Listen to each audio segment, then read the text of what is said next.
Hello, everybody, and welcome to Unity. We are Unity Online this morning, so I'm so glad everybody got the memo about that. So I do still expect that you are wearing pants because we are at church.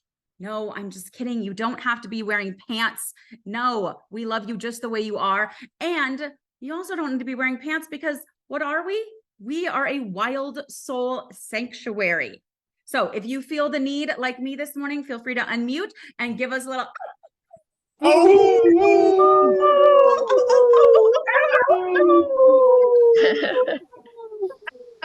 We are the best pack of wild dogs. So thank you so much for everybody joining me in that. And again, thank you for joining us.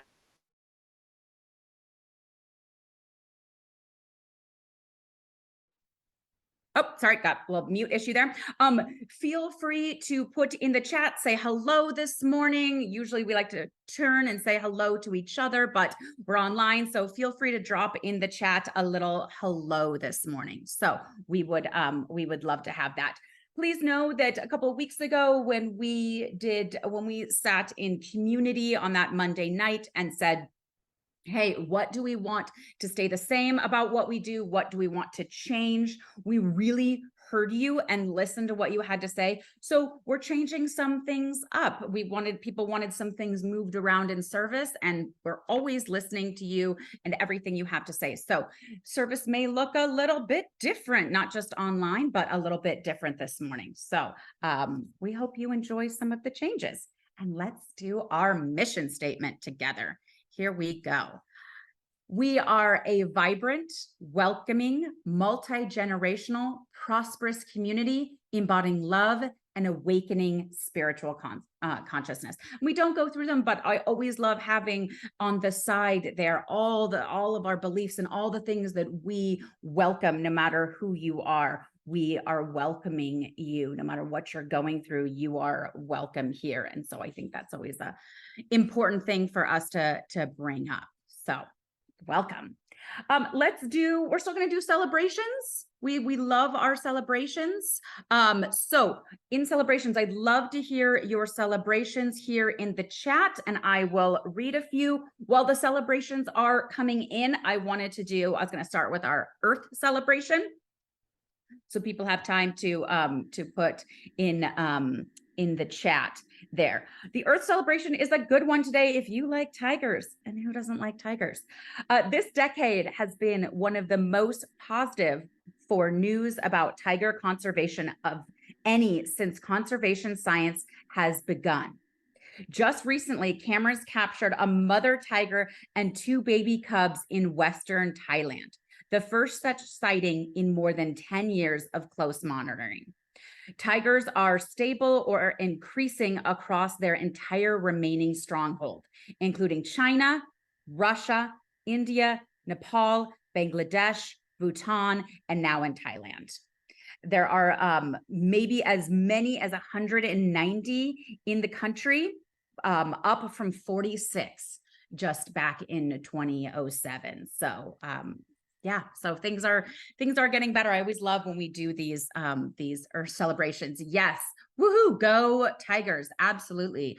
Celebrating that my long steep drive is a great playground for 12-year-old grandson. Yes, Jane, absolutely. If you hear screaming in the background, it is also my driveway is where the kids have been doing the same. So I hear you on that.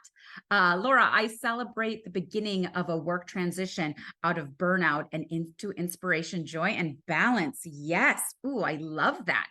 Annie, I wanted to celebrate my surgery team. Ooh, foot doctor and family. Wonderful. I finally got my foot surgery done and I'm healing well and so grateful for the support I've received. Annie, awesome. Awesome. Love hearing that. Congratulations. Mike, greetings and blessings from your friends at Unity Church of the Mountains in North Georgia.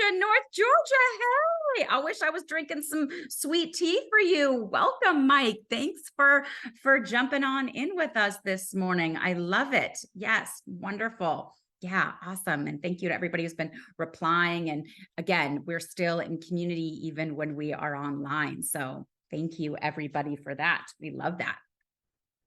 And we're also doing something a little bit different this morning. We don't have kids. Most kids do not like sitting on Zoom. So we are not going to be blessing the children this morning.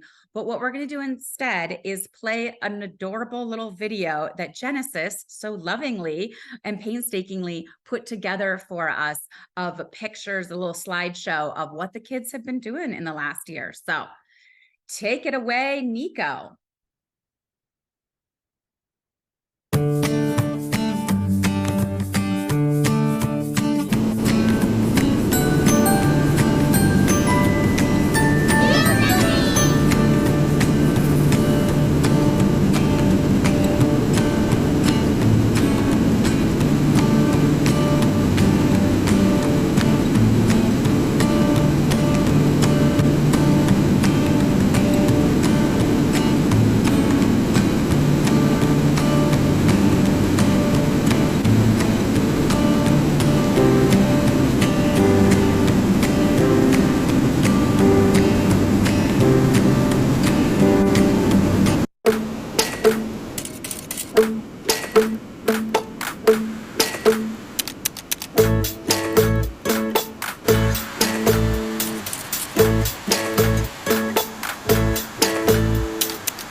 Wonderful. I love that. Oh my gosh. I was watching in the comments, a couple of people are going, oh my gosh, Genesis, this is amazing. This is wonderful. And Dawn had said that Genesis, what a gem. And it is truly, truly for sure, because that was so cute. Oh my gosh. The only problem with us doing things like that is that it just makes me be like, oh, I want to go play with the kids. Like, oh my gosh, they're having so much fun. I want to be one of the kids. And so if you also are thinking the same thing, I can't because I'm here, but we're always looking for people to come and it's not even caring for the kids. It's just having fun with the kids, like get to be a kid again and play with the kids. Cause I mean, clearly we have the most adorable children. So always reach out to us if you want to help and come play with the kids. And again, oh my gosh, round of applause for Genesis. Oh my God, like what a beautiful, beautiful thing. My gosh, you did such a beautiful job. So next time you see her, let her know that. We're moving on to announcements. Now, the other thing we're trying, we're going to be shortening announcements. So we're just doing a couple today. But always make sure that you get the handout that don't mind me, I'm running and grabbing mine right here, which I printed out. And so we're doing most of the handout like this. It did come when you got your link. There also should be a little link for this as well. And it should be your handout on all the things that are going on. Couple of changes because that's the way that life is. So there is no sound bath tonight. We are watching the roads, keeping everybody safe. We want the children to be sledding down the ice. We do not want you in your car sledding down the ice. So the sound bath is canceled. And just a little mix up on the Course in Miracles. It is not the 18th. Because that has passed, it is the 25th. So if you're looking on our little sheet here about the Course in Miracles, it's on the 25th. But a couple of things I did want to highlight for us. The Growing in Spirituality with Unity, it's an introductory class. It starts tomorrow. And so we really need, if this is something that is interesting to you, we need you to sign up today, because Jane needs more people in order to run that.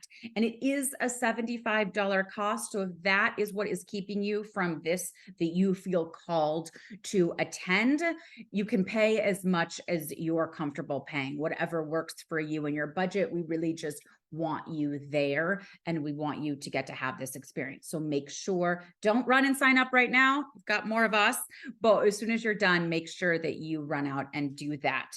There's also, as you can see on the screen, there's also one in person. The one starting tomorrow is online.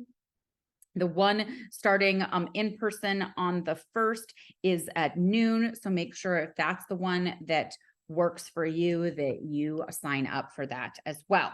And I'm going to ask Miss Donna Benjamin if she doesn't mind talking about the wild creative you. So we'd love to hear what that is about, Donna, if you don't mind unmuting and chatting with us.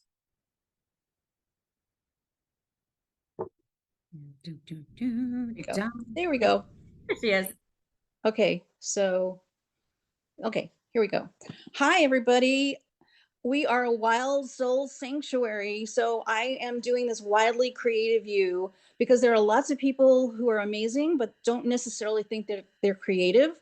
So as much as I love to perform and sing, the other thing I love to do is usher people into their creativity. There will be 3 classes, January 26th, February 2nd, and February 9th.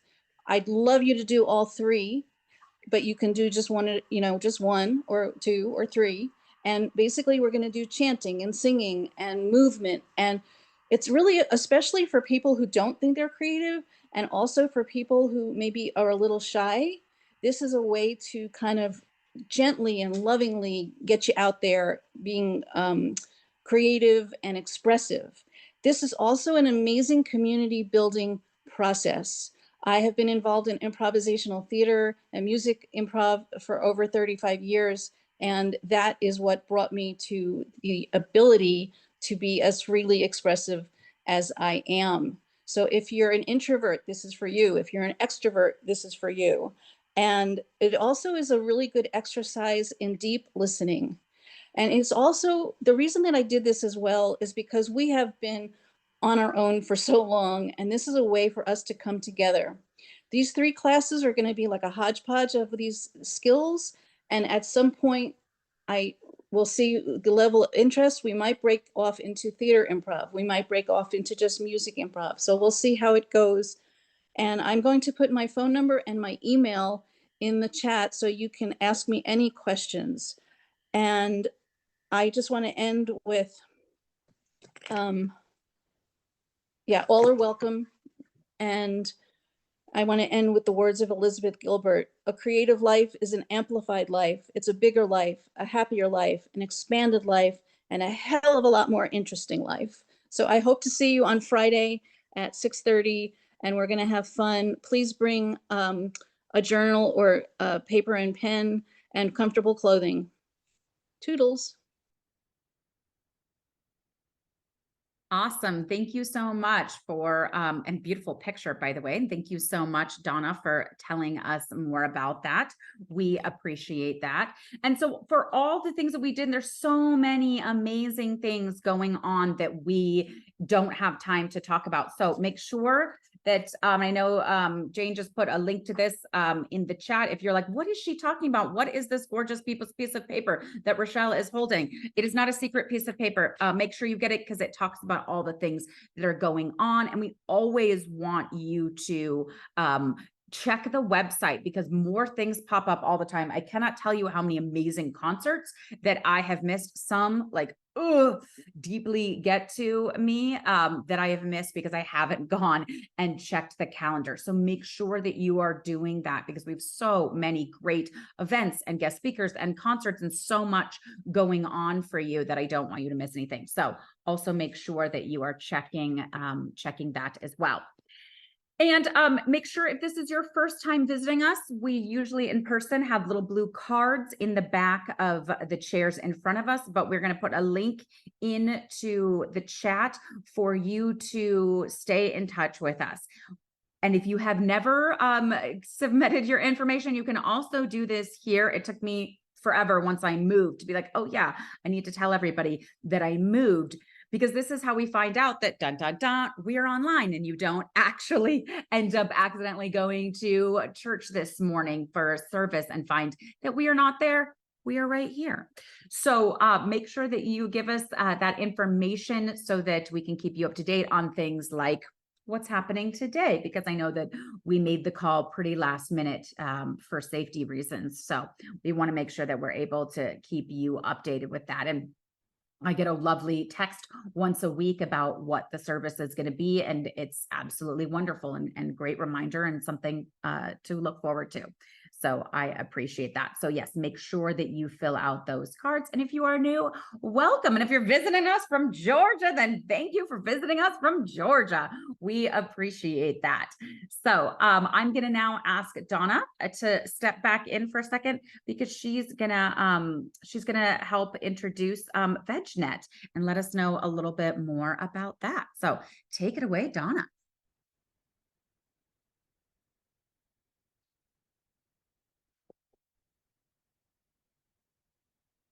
Hi there. Again, VegNet Bend. I am so blessed. Last year, we voted for the people the organizations that we were tithing for. And I think I've tried 3 or 4 times and we got the bid. So I'm so excited to welcome the VegNet Bend board, Haley Burke, Rita Wyke, and Judy Patullo.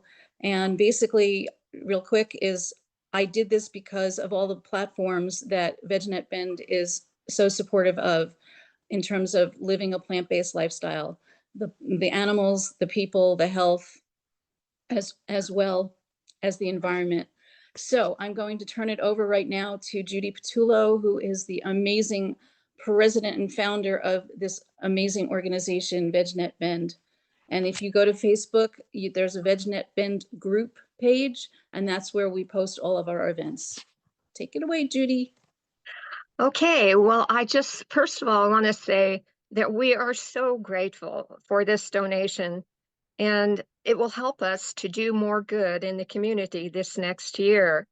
And we are going to be 16 years old in Yay. May. And our very first meeting in May of 2008 was attended by a cattle rancher turned vegan named Howard Lyman, and we have been doing great things ever since. And it's especially wonderful that we're receiving this donation from another group, Unity, that is also doing so much good in the community. We just thank you from the bottom of our hearts for giving us this donation. Thank you, Judy.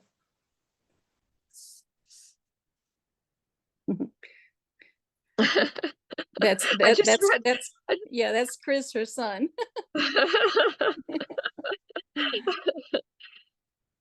Wonderful. Well, thank you so much, Judy, for sharing with us. We really appreciate that. And we're so happy to be a part of what you're doing. So thank you so much. And thank you for coming on and talking to us a little bit about that. We appreciate that.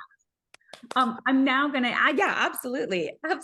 I'm now gonna turn it over to Jane for our offering. As I said, we've been mixing up the schedule a little bit and seeing what you guys think. So take it away, Reverend Jane. Okay. So the reason that we're putting the offering here is because we felt like after the talk and the meditation, you're just kind of all in that deep space. And then it's like, oh, I got to figure out how I'm going to donate and where and all that. And it's getting back into your business mind. Even though we want you to give from your heart, it's also using those prefrontal skills. And we want to leave you in that place of heart-centeredness. So we're going to put it there now. And really also we want to take away the idea that when you donate, you're donating because you liked the talk. Because then what happens if we don't do such a great job that day? I mean, I think our speakers are always amazing, but we're human. So it really isn't that you're paying for the talk. It's you are making a contribution because it matters to you to be in spiritual community, that you think that our mission is important, that we are creating this global ecosystem of unity and deep wisdom and loving kindness. And that matters. That's where you want to be putting your life energy. And so when you make your donation, your money is an expression of energy. And so you are putting it toward that mission. That mission only can happen if we're here. We have to be able to run all the things that need to be run, and it spills over. So when we are able to make a donation to VegNet, it's because of your giving and all the other wonderful organizations that we donate to. So think about that as you make this offering right now. The link is in the chat, so you can go straight to the donate page. You can text this number that's on here. If you really only like to do checks, put it in the mail and send it to our post office box, and we'll get it that way too. So however you do it, I'm just going to give you a minute right now to be, just go into your heart space and just feel the love and the gratitude that you have for this community.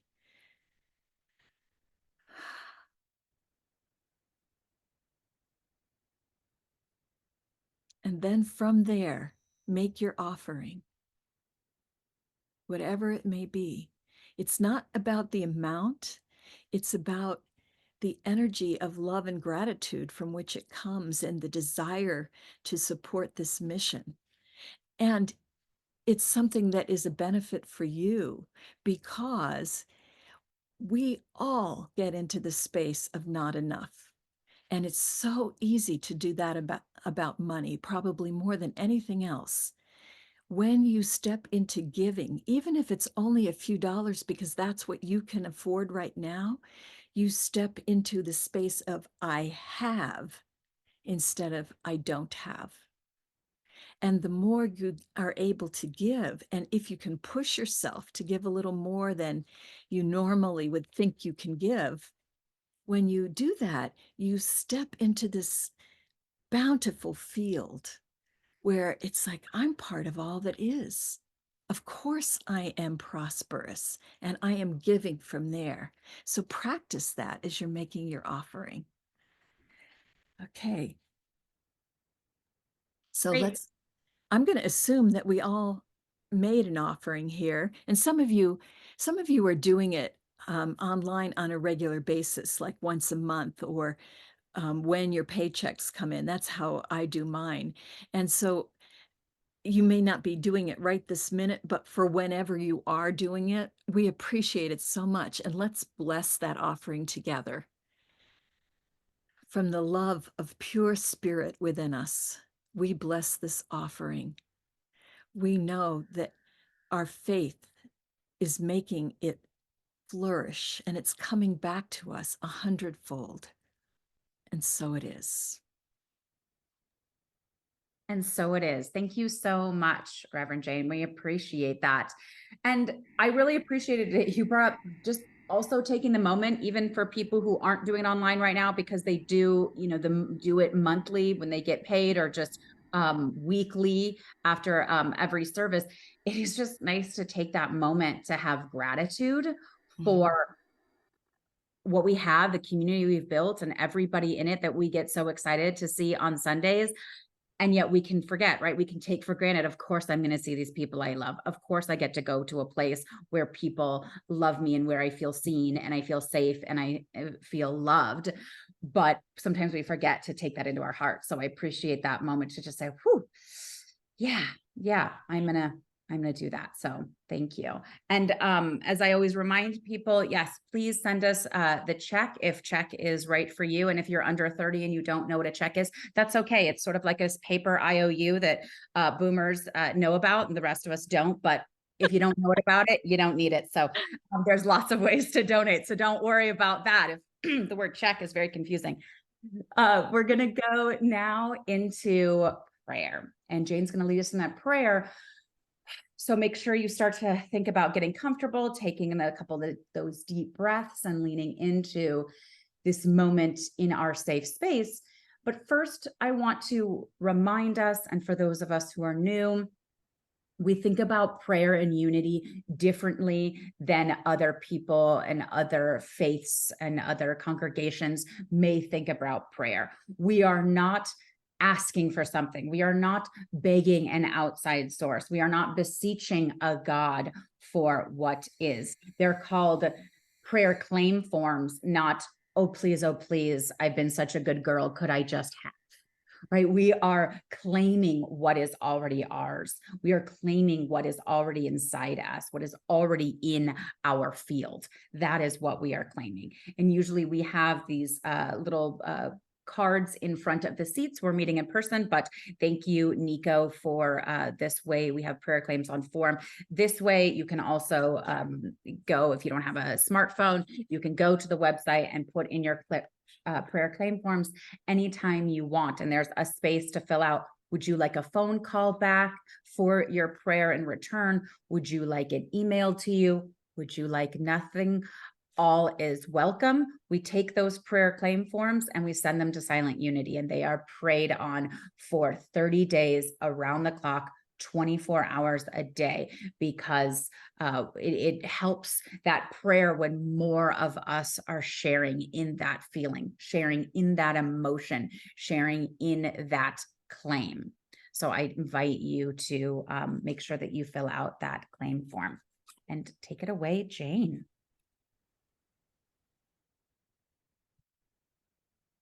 So today, I want to particularly hold in prayer the family that was killed in the accident out close to Lapine. If you haven't heard of it, it was a family of 5 people that were killed, and a 6th one, a little girl, is still fighting for her life. At least as of last night, she was. I haven't heard that it changed.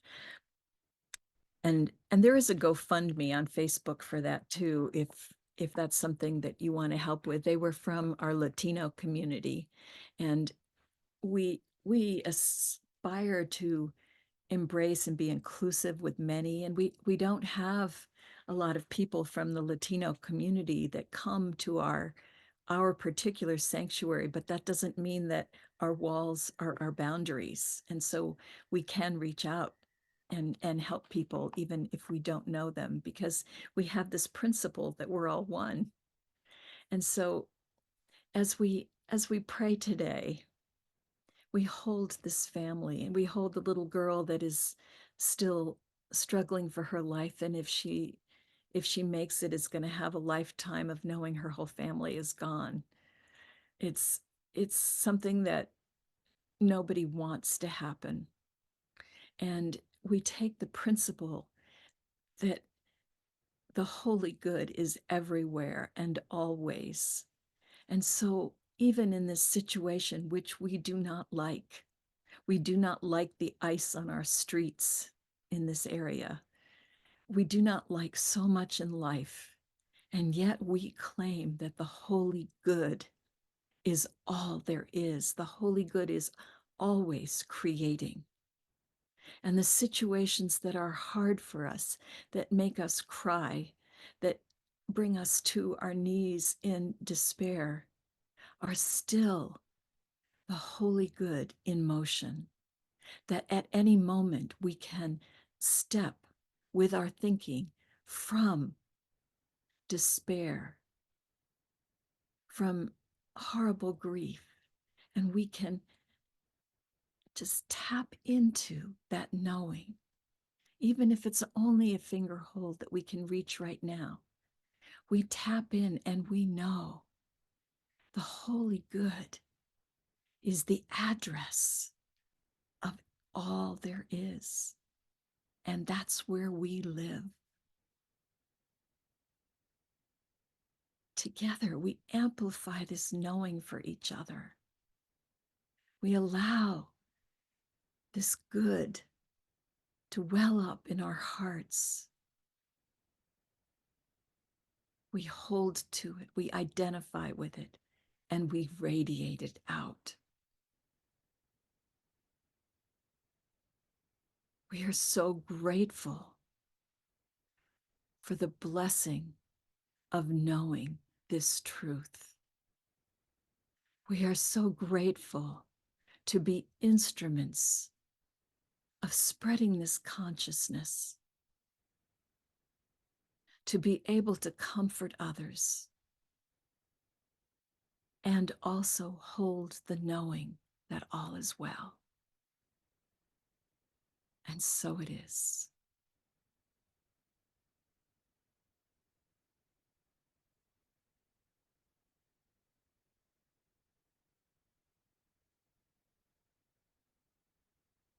We're just going to move now into song. Victor has a beautiful song to sing for us.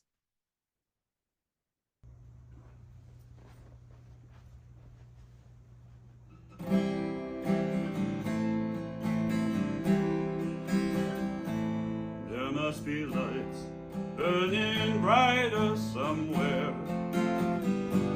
Got to be birds flying higher in a sky more blue.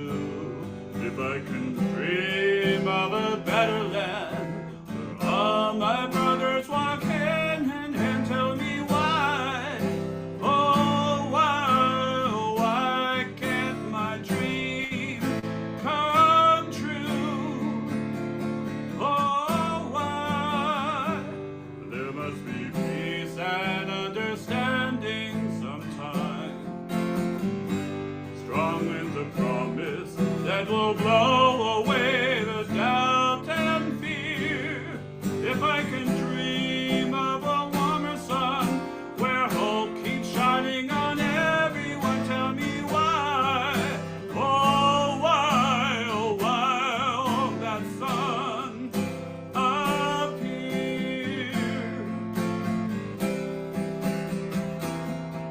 We're lost in a cloud with too much rain. We're trapped in a world that's troubled with pain. But as long as a man has the strength to dream, he can redeem his soul and fly.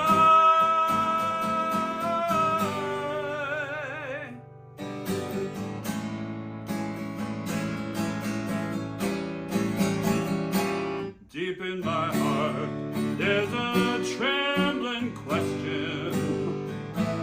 Still I am sure that the answer's gonna come somehow. Out there in the dark, there's a beckoning candle, oh yeah.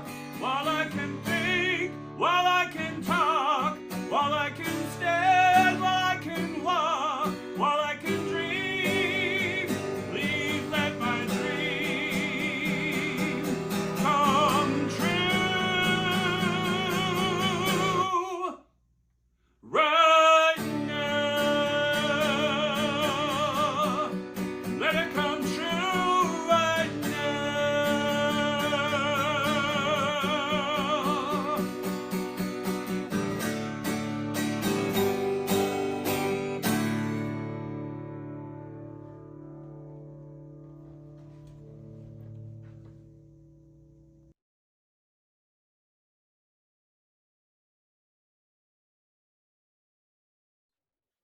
So for all of you who dreamed that someday you would get to meet Elvis, boom, we did it. Dreams can come true. Thank you, Victor. That was beautiful. And thank you for being able to, on the fly last night, record that for us because of the timing of when we made this decision. We are all dreamers because we're all creators. And that's the first thing that's important for us to realize. When we want to make dreams come true, we have to step into the I am. It's the only way to do it. So we just identify with the holy good. That's all there is, the I am. And from that place, there is nothing missing. We are already whatever it is that we want to create. And so from there, it comes into form. The Aboriginal people, who are a very ancient Indigenous people in Australia, have something that they refer to as the dream time. And the dream time is an idea that I'm calling it the holy good because that's the phrase that I like, but their gods, or however they understood it, that was all there was. And in their dreaming, the dreams of the gods just manifested into form. And so everything in their land, whether it's a bush or a rock or the dirt or themselves, it's vibrating with the divine. Their ancestors are in there. And by their ancestors, I mean the gods that they believe in.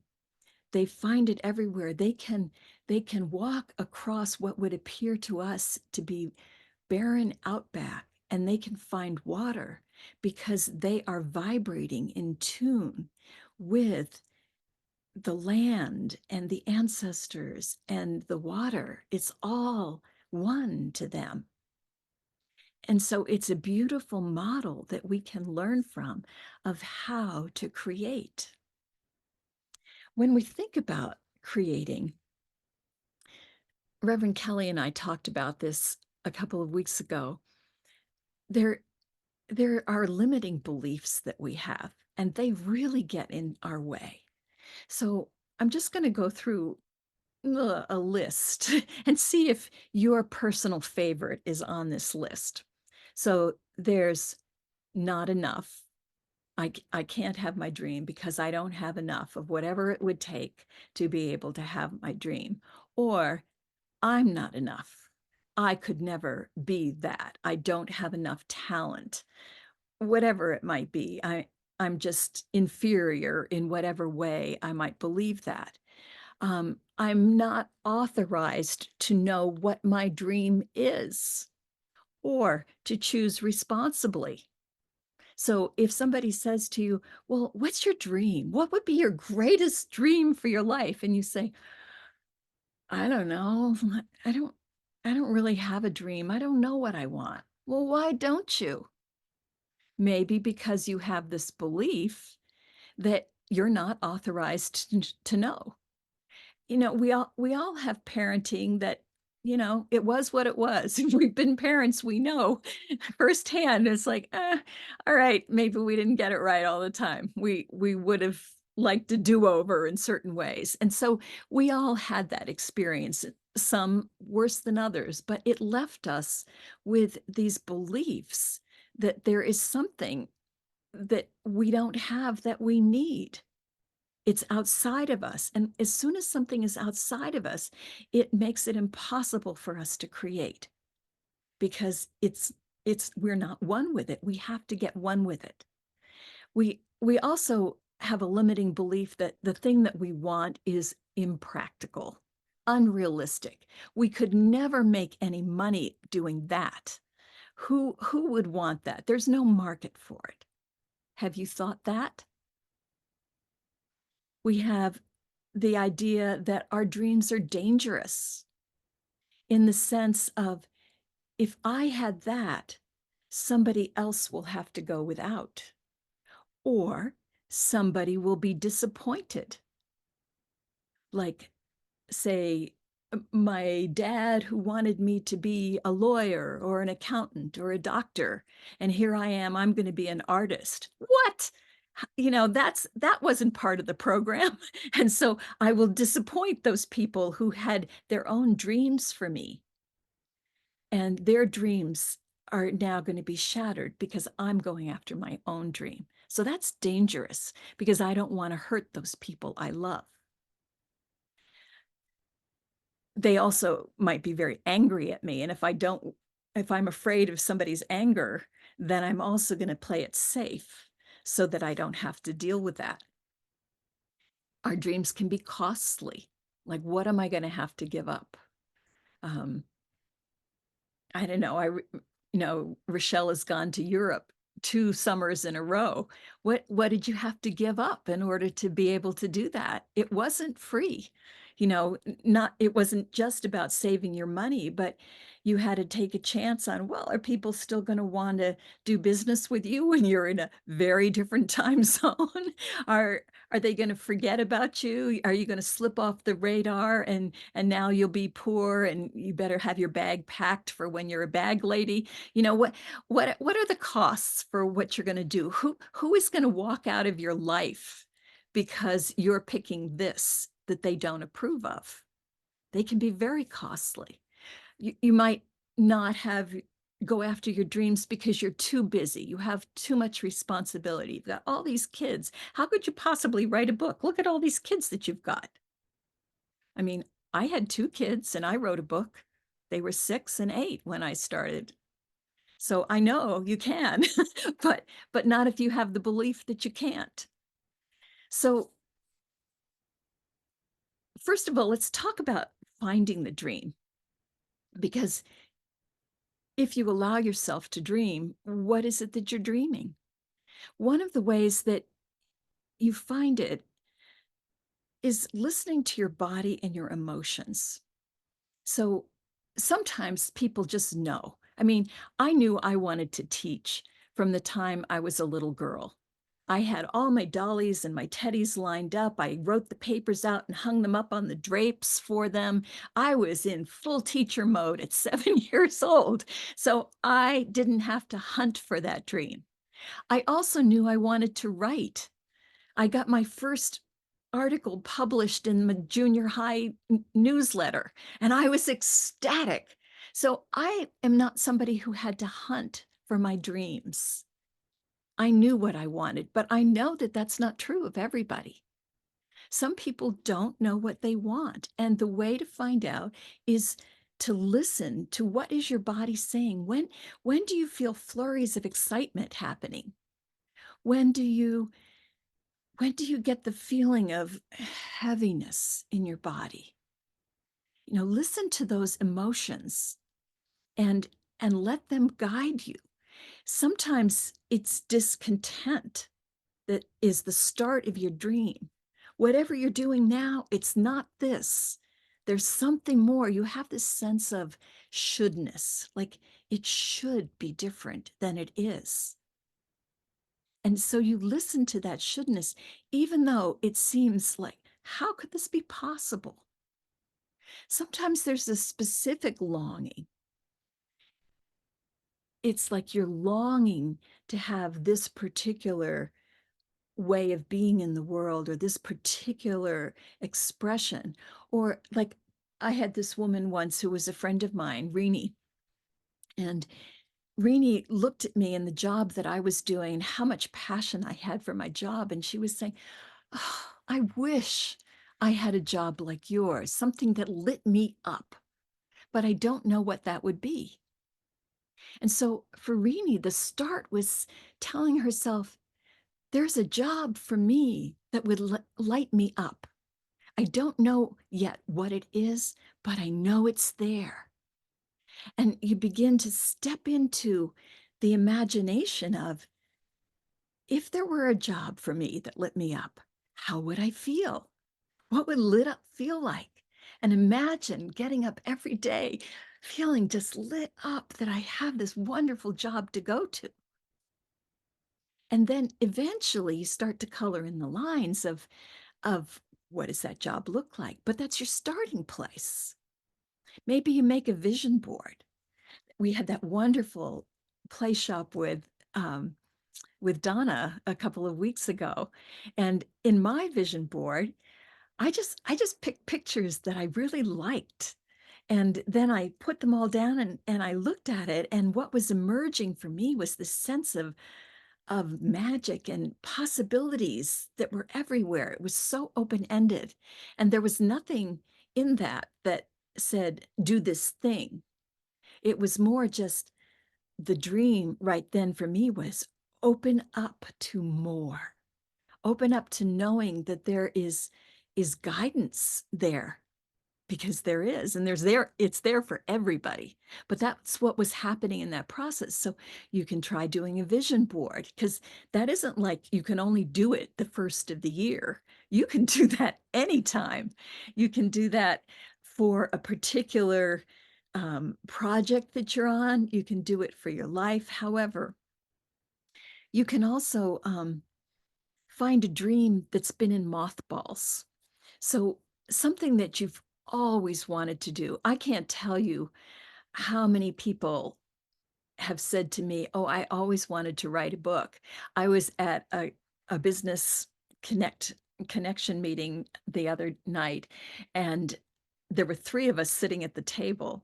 And I was talking about, oh, I had written this book, and I knew the other person at the table had also written a book, and she was talking about another one that she was thinking about writing, because she had actually been a writing major, I think, in college, and that's not what she was doing. And then the third person said, oh, I always thought about writing, but I became an accountant. So there you go. And there you go. Like, that was the end of that. But that isn't the end of that. She could still write. She could still have. I think one of the things we get hung up on is thinking that it has to be our day job. It doesn't have to be our day job. It could be something that we're doing on the side, but it still fills us with passion. And so we do it, and we find a way to make that happen. My former husband, he talked about when I first met him, he talked about how he really wanted to sing. And it was something, it took some work to get that out of him, because that dream was very much in mothballs. But he talked about when he was a little boy, he used to be up in the church choir, and all the children were supposed to be singing. And he wanted to sing. He was like little Andriano, who just wanted to sing so much, but it was such a big part of his soul that he couldn't get his voice out. He just would cry because he wanted it so badly. And then when he was in high school, he was in a rock and roll band, and he was really excited about that. But then he got out of high school, and it was time to go to work and, be in the real world. And so he put it away. And here he was now in his 40s, when he began to take that dream out of mothballs, and he began to write music and record these beautiful songs. And he ended up creating like 5 different CDs. He never took it to the place. He did have a dream, like he would have loved to go and perform, to be the next Elvis Presley or whatever. But he at least performed at Unity, and before that at the Spiritual Awareness Community. So he did get that part. And he had to overcome the belief that he was too old to do it. So it was really beautiful to watch. Sometimes our dreams of, we can look back and say, what lit us up? Like I was sharing the celebration about my grandson, sort of not skateboarding. He was on his 2 feet, but, sliding down the driveway, doing all these. I was watching him and I thought, this kid has Charlie Chaplin energy, because he just it was so slapstick, his going down, coming up over and over. I have 25 videos I took of him, and he'd keep saying, keep filming. And meanwhile, his mom is texting me, and she's saying she just finished writing this listening to this podcast, that if somebody is willing to endure pain in order to have somebody watch them, they might have a future in theater. and I'm watching this kid who is clearly, I mean, he hurt himself some of the times. He was saying, "Oh, my ribs," and he didn't care because I was watching him and filming him, and that was so important to him. So look back to what really lit you up when you were a little kid, and you may find that that's really a dream that is time to come forth. Sometimes the dreams are buried really deep. I had a client once who he had been in, I think, pipe fitting, something like that. And he'd been very successful. He was older now, almost ready to retire, but it was that job just wasn't satisfying him anymore. And so I did some hypnosis with him, and he ended up coming up with this dream of raising Springer Spaniels. And he wanted a ranch, and he called it Murphy's Ranch. And I was like, "What's Murphy's Ranch?" Because that wasn't his name. Well, it turns out Murphy was the name of his very first dog, who was a Springer Spaniel. And this was a dream that he'd had for a long time, but he'd forgotten about it. And it was a dream that his wife, she kind of shared, like they thought having a farm and raising animals would just be so much fun. And so he didn't know at that point how he would do it, but it was a start. Suddenly he knew what it was that he wanted. So that's, you have to be willing. You have to be willing to say, okay, I want that, even though I don't know how. You have to do something concrete to bring it into creation. You have to take a step. So there's a story in the Bible. It's a great story about this blind guy named Bartimaeus. And he was a beggar because he was blind, and that's how it went for people in that era.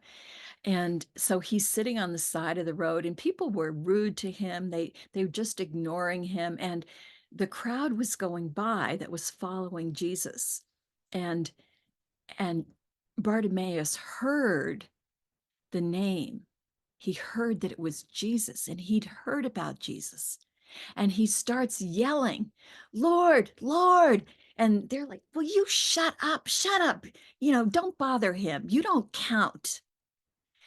So metaphorically, it's like he has this dream. He wants something. He wants to speak up. And the voices in his head are telling him, "Shut up. You don't matter. You don't get to have this." But he persisted. He continued to yell. And Jesus heard him. So Jesus represents the light of our being. And he turns and he says, "Bring him here." And so reluctantly, the people beside say, "Well, it's your lucky day." And they help him up and then bring him to Jesus. And Jesus says to him, "What do you want?"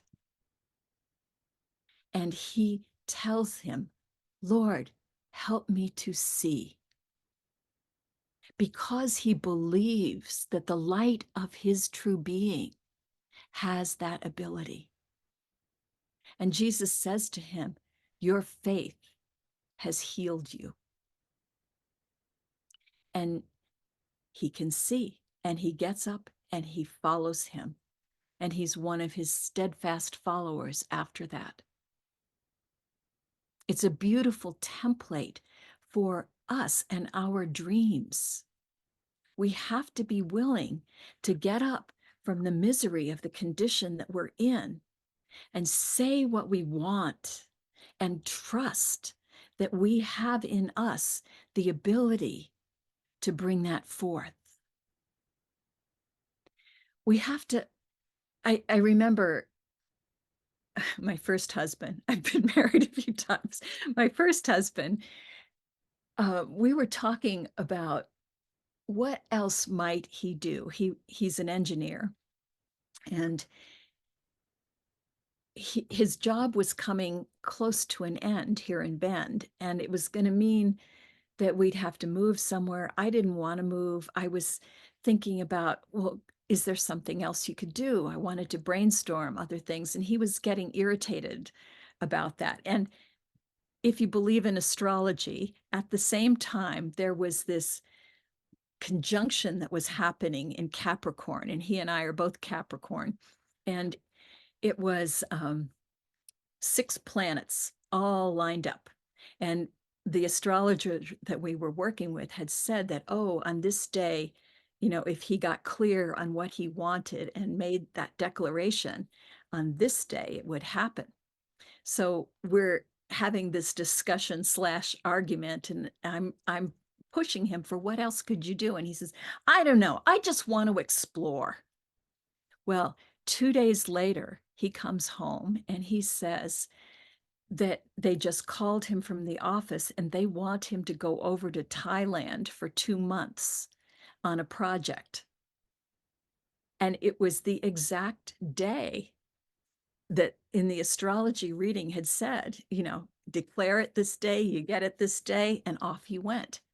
And he was gone for 2 months. And when he came back, he didn't want to be married anymore because he got clear that the life he wanted involved traveling all over and exploring the world and doing work that way. He did not want to be sitting in an office. And I wanted something very different. So we were no longer a match. So here we go, dreams cost.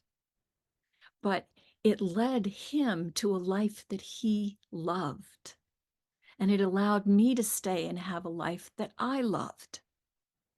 So it's always working together for good. It just isn't always comfortable getting there. We do have to pay a price to get what we really want, giving up the lesser good for the greater good.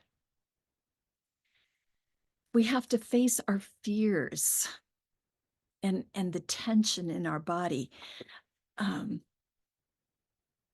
Donna shared this on Facebook, and when I saw it, I asked her if I could share it with you as well. She and I did a hypnosis session together, and Donna is this wildly creative person. She has this passion. That's why she's having this class, so that she can infect the rest of you with the possibility of creativity. And she was feeling frustrated because she wasn't able to manifest it on the scale that she wants to do it. She knows she has this gift in her, and she's just so ready and wants it to come out. And in the process, what came up for her is that she needed to be fierce about it, fierce in her declaration. And there was like this, whoa, this dragon came up, and the dragon was ready to roar, and she had to find her voice, but she didn't want to find her voice because, when she was little, she didn't get to have a voice. And so many of us, that's true for. But we have to be willing to have a bigger version of ourselves. We have to get outside of our box. There is another story in the Gospels about somebody else needed healing, and they couldn't get near Jesus. He was inside this house, and he was preaching, and the crowds were, outside the door listening and trying to be near him. And so these people that had someone they wanted healing for, they climbed up on the roof and they took the roofing off. Obviously, it was a little different material than we have today, but they took this roofing off and they lowered the pallet with the guy on it through the roof. And there he was in front of Jesus. So Jesus said, all right, your sins are forgiven. And so the Pharisees, who were always dogging his tracks and trying to trip him up because they didn't like that he was standing up and saying he was the light that he was, they said to him, well, who are you to forgive sins? Because only God can do that. And he said, well, what do you think is harder, to forgive sins or to say, get up and walk? Which he then does. And the guy gets up and walks. But he's also making an important point that forgiving sins is a power that we have. We have to forgive ourselves for whatever we're holding against ourselves, because otherwise we don't qualify for anything, because we're in the doghouse. And if we want to step into the mansion, we have to get out of the doghouse. And we are the ones that have the authority to do that. The light of our being is loving us all the time. And it's not holding anything against us. You have to be able to think outside the box in terms of what you're allowing for yourself. So there was this woman, Paulette, that I worked with, and she was working long hours. I think she was a nurse. I can't remember for sure. I know it was a service job. And she had little kids and she wanted to spend more time with them, but she was a single mom and she didn't know how she could possibly do that. And so as we were exploring, what became clear was that all that was on her menu were service jobs. But as she got inward and thought about what she would love, self-expression kind of jobs were what she wanted. I had said to her, okay, let's just try this. You can't have a job in any kind of service industry. Now what? And the idea that she could have a job expressing herself was so exciting to her. She had no idea how she could make this work. But one of the principles of making our dreams come to life is to take a step. And so she started taking a step. She could spend an hour in the evening after her kids went to bed doing something creative. I think painting was what she wanted to do. And so she started making paintings. And I remember I actually went to an exhibit where her paintings were a few years later. It was so exciting to see that she had actually done that. But she couldn't do that while she was still in the service box. And it's not that there's anything wrong with being in service. It's just it wasn't her deepest call. It wasn't what was right for her at this time in her life. Sometimes the dream has to morph a little bit. There was a woman I know whose husband, he had been in the corporate world and he'd been very successful in the corporate world, but it was not feeling right. And so he decided he wanted to go into massage. And so he went and got a massage license. And then he started massaging people and he noticed somehow this was still not fully right for him. And what he paid attention to was as he was massaging people in his office, he was always staring out the window, looking at the trees.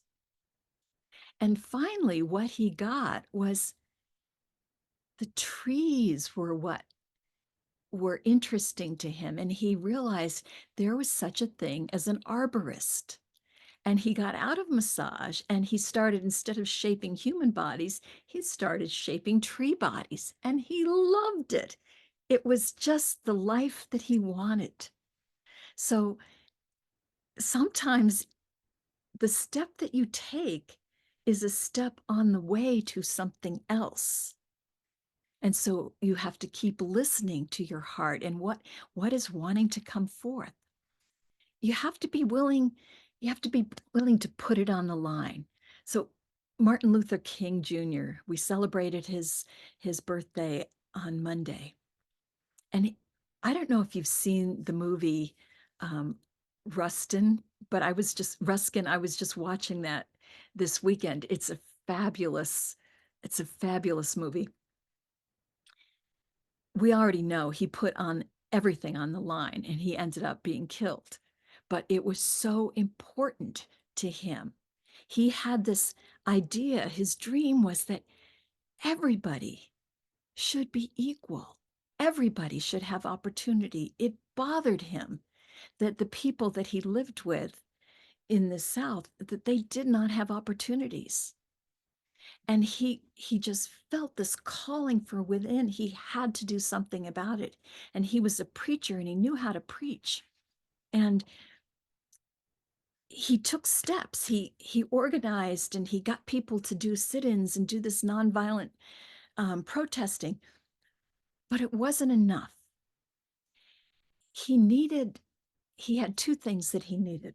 One was to take bigger steps, and the other one was to enlist supporters. So Bayard Ruskin was a friend of his, and I had never heard of Bayard Ruskin until this movie, but it turns out he was a gay man, and so people didn't give him as much credence because in that era it was a big problem if you were gay. But he was flamboyant and wild in his thinking. And so he said to Martin Luther King, you have to make it bigger. You have to play bigger than that. Let's do this march on Washington and let's bring in 100,000 people. And Martin Luther King is, are you crazy? And everybody's thinking he's crazy, especially the people who were playing it safe. They were in politics. They were in the NAACP. They were doing good work, but by playing it safe, they weren't making effective change. And Ruskin said to him, no, this is only going to change if you make it big. And so he was in charge. Martin Luther King said, all right, go for it. So Ruskin was in charge, and he organized this incredible organization. All these young people from SNCC all over the country were here, and they were coming up with ideas, and they got the idea of bringing people on buses and planes and from all over the country to Washington, D.C. on this particular day. They had 2 months to organize this. There had never been 100,000 people in Washington, D.C. for a protest. Never. And everybody thought this was crazy, but he said, no, it's got to happen. We can't have anything less than that. In the end, they had 250,000 people show up in Washington, D.C. for that protest. And during the protest, Martin Luther King got up to speak. He was only one of many speakers. And they had been so busy organizing the protest, they hadn't spent a lot of time working on what he was going to say, but somebody pulled something together, his speechwriter, and he had it there, and he's going through his speech, and his speech is okay. But Mahalia Jackson, who was a dear friend of his, she's already sung, and she's right near him on the platform, and she's heard him speak before, and she's heard him speak about this dream, but the dream isn't part of his speech that day. And she just gets this knowing in her, and she yells out to him, Martin, tell him about the dream. And he hears her, and he listens, and he pushes aside his paper with the prepared remarks, and he goes into preacher mode. And as the preacher, that Baptist preacher that he is, you've heard Baptist preachers. I guess in some life, either I was one or I want to be one, because I don't like the theology, but I love the way they preach. And so he got into that space, and he says, I have a dream. And he goes on and on about this dream that he has. I just printed out this thing I want to share with you. This guy that was one of his advisors said he was standing 50 feet away from King, and when he heard her say that and move it aside, he says to the person next to him, these people out here, they don't know it, but they're going to church. And so it was a wonderful, wonderful speech. I know you've all heard it, but he needed supporters who believed in him, who fanned the flames of his greatness. And that's what we can be for each other. And that's what we all need in our lives. We can't do this alone, and we're not supposed to do it alone.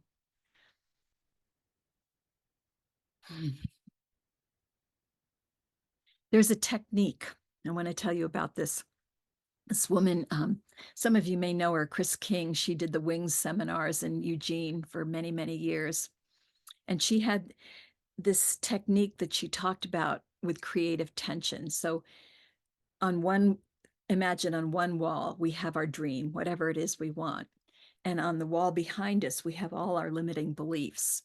and we've got these big rubber bands tied around us. One rubber band is attached to the dreams, and one is attached to the limiting beliefs. And so we move toward our beliefs, into our dreams and our beliefs. We get to this point of tension and we pull back. And now our dreams are pulling us. And so we're pulling forward again, but we keep going back and forth like this and we go nowhere. And so she said, what you have to do is switch where you've attached them to. So you've still got your dream out in front of you that you're going toward, but instead of the limiting beliefs, you attach the other rubber band to where you are right now. And you look that firmly in the face, even though you may not like where you are right now, even though you may feel ashamed or just frustrated with where you are right now. You want to be a painter and you're not painting at all. You're an accountant, whatever you're doing. You just face it. You face the fears that you have, the whys of why you're not moving forward. And then you love yourself right where you are. This is key. And as you love yourself, now you have a new place that you're moving toward and back from. And it gets you closer to your dream. And love doesn't pull you back the way limiting beliefs do. And so you move forward. And it's so beautiful. So that's a technique that you can try. Jesus was a mystic. And there are a few things that he said that are so powerful. And I want to leave you with these. He talked about the fields, and this was the beginning of summer. Okay, and we all know at the beginning of summer, the harvest hasn't happened yet. That isn't until fall, right? So he's looking at these fields in the beginning of summer, and he said, look, the harvest is here. Now, some people who didn't have eyes to see are thinking, this guy's nuts. The harvest is not here. But what he's saying is, you can't have it out there. It has to be here. It has to be here in your knowing. You have to be the one already. The dream has to be here already. And when that happens, then you can manifest it. He also talked about the lilies of the field. What are you worrying about? Look at the lilies of the field. They don't work hard. And yet not even Solomon, the great king, was clothed like one of them. Everything that you need is built in. It comes with being who you are and loving what you love and wanting what you want. Everything that you need is there for you. Take it from out there, bring it in here, vibrate with it. Vibrate as the vision of what you have. And then thank. Thank ahead. Don't wait. Thank now. So let's take a minute and just go into a meditation with that. Just touch your heart. Feel the thanks first. And imagine that with the thanks, it makes you fall back like you're falling into this feather bed. Just imagine the sensation of a feather bed all around you. Ah, it feels so good. You feel so relaxed. You feel like a little kid on the hill, looking at clouds up in the sky and finding animals in them. And as you're looking at those clouds in the sky, just imagine that one takes a form, the form of a dream that you would love, love, love, love. It could be a big dream, it could be a small dream, just something you would love in your life.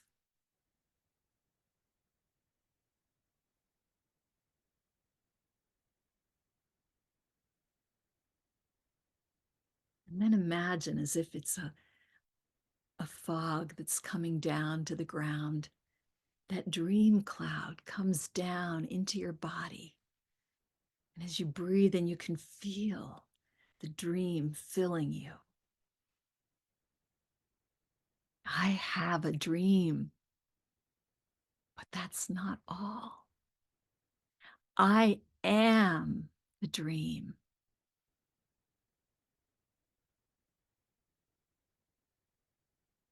And if what we call those cursed hows start coming at you, like, how are you going to do this?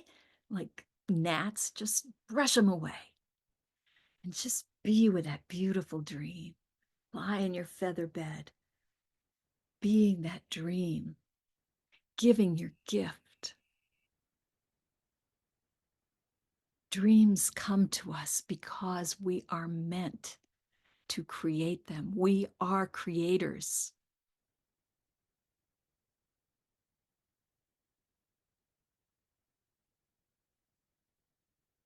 We are so grateful to know that this is so. And so it is. And we have a beautiful song to just lock this in that Eric and Sean Axton are going to sing for us.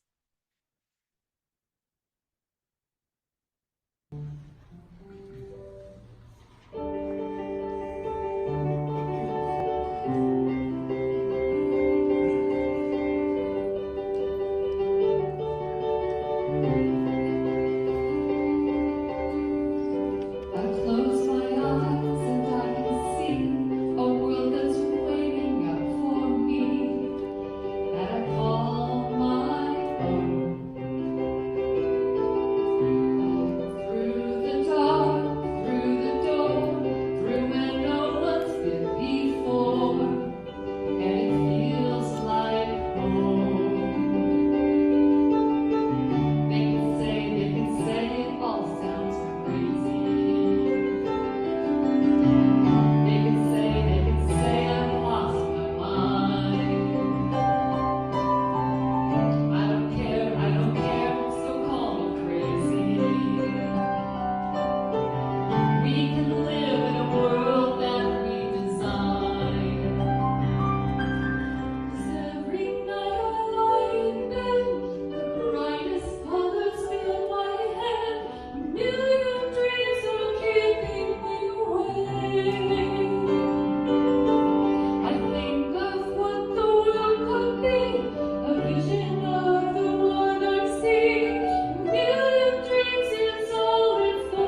First fill my head. A million dreams are keeping me awake. A million dreams are keeping the fog over me. A vision of the one I see. A million dreams is all it's gonna take. A million dreams for the world we're gonna make.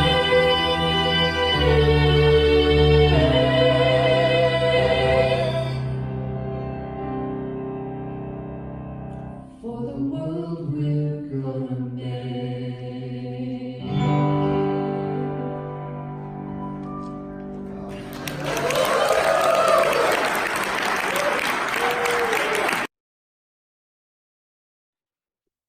Thank you so much, Soulshine, as always. Was that not absolutely beautiful? Wow, that was absolutely stunning. Thank you guys so much for finding that, and Victor for coming together at the last minute and recording the beautiful song that he did. We're always so grateful to Soulshine for that. And I also wanted to thank Nico for running this for us.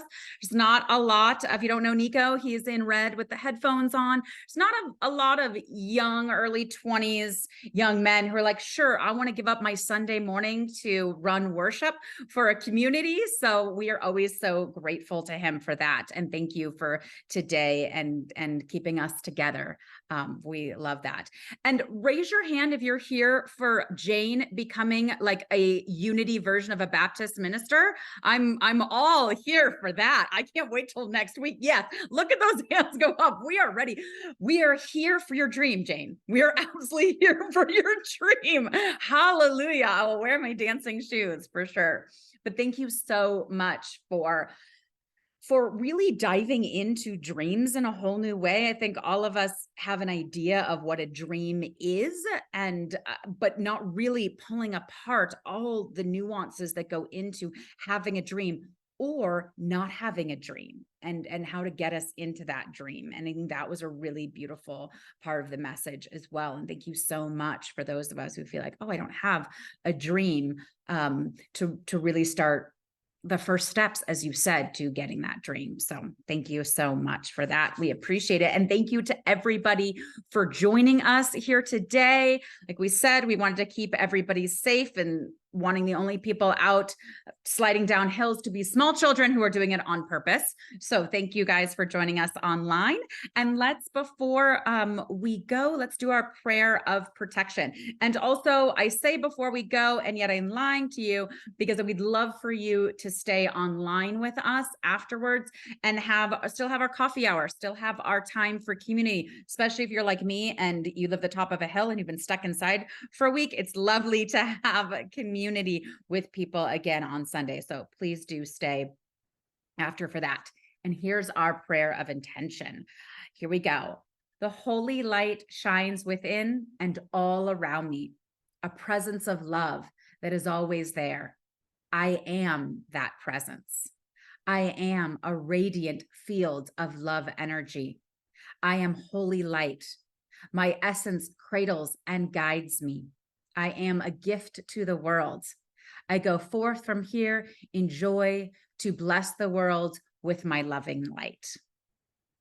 Awesome. Thank you guys so much, everybody, for joining us and for sticking around. We love you so much. And hopefully we will see you in the breakout rooms.